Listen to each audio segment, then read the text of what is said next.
This is a reading of the article Resurgam by James Connolly, published in May 1899 in the Workers' Republic, transcribed by Andrus O'Cosig, and marked up by Aind O'Callaghan for the Marxist Internet Archive, which is the website I'm reading it now from, and it's a website where you could read many more texts by many other Marxists. It is a resource that I highly recommend. Anyway, I don't have any introduction here. We'll get right into the text. The reappearance on the journalistic horizon of our little paper will, no doubt, cause somewhat of a flutter in the ranks of both friends and enemies. And there's a footnote here: the Workers' Republic magazine had not appeared since the 22nd of October 1898 due to the Irish Socialist Republican Party's lack of resources. Back to the main text.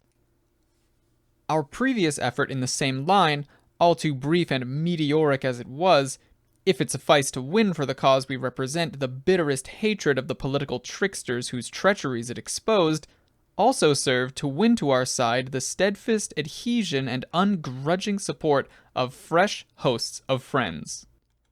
For both we return our thanks. We would wish for no better proof of the success of our efforts, no surer guarantee that our shots had gone home, than the fact that we had aroused hatred where we had only met with indifference, that furious opposition had replaced careless toleration. And in the adhesion to our principles, evidenced in the first place by our largely increased membership, and in the second place by the surprisingly large vote cast in the North Dock ward of Dublin for our comrade Stewart standing upon a defiantly uncompromising socialist platform, and the footnote here, E.W. Stewart stood for the ISRP in the local elections in January and received 448 votes, 12% of the total. Back to the main text. We have the verification of the doctrine we have held forth, in spite of the doubts of friends and the sneers of foes, since this party was first launched in the summer of '96, viz., that the only policy to pursue with the Irish democracy, if it is ever to be won to socialism, is to preach the revolutionary gospel in all its pristine purity, fresh and undiluted with economic heresy or political time-serving, and having so reared the banner aloft, to follow its fortunes in a like spirit until the good work be done. In this spirit we have entered the field of public life in Ireland.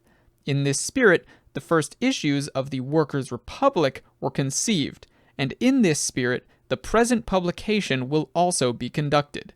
We have now a paper of our own, a printing plant of our own, and a staff as capable of giving a reasoned exposition of the faith that is in them as any in Ireland. We are therefore free of that dependence on the goodwill of a capitalist printer which cramped our efforts in the past, and although we are likely to make many mistakes in the mere technical minutiae of our work, we feel that now we have turned the corner of adversity and need have no fear of the future. Therefore, workers, friends, and comrades in the fight, the Workers' Republic salutes you with joyfulness as it salutes our oppressors with defiance. And Resurgam, I will rise again, is its cry, as it is the cry of the disinherited the world over.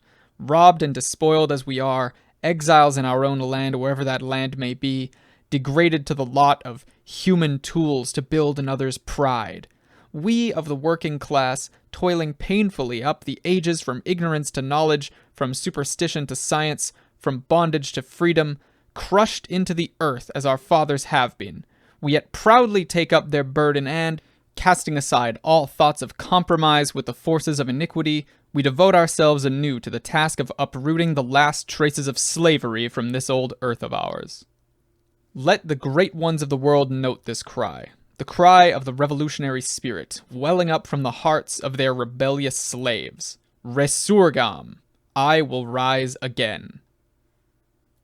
And that's the end of the text. It was short, simple, an announcement of a new phase of publishing for the Workers' Republic, and a good bit of optimism, especially at the end. I appreciate that line of, we devote ourselves anew to the task of uprooting the last traces of slavery from this old earth of ours.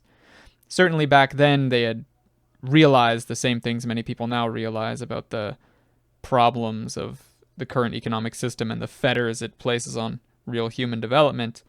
But, it is unfortunate that it's been 100 years since then, and this these last traces of slavery haven't been uprooted, but seeing that optimism he had sort of kindles the flame inside me, I suppose. That's all for my commentary. Hope you enjoyed, and don't forget, ruthless criticism of all things.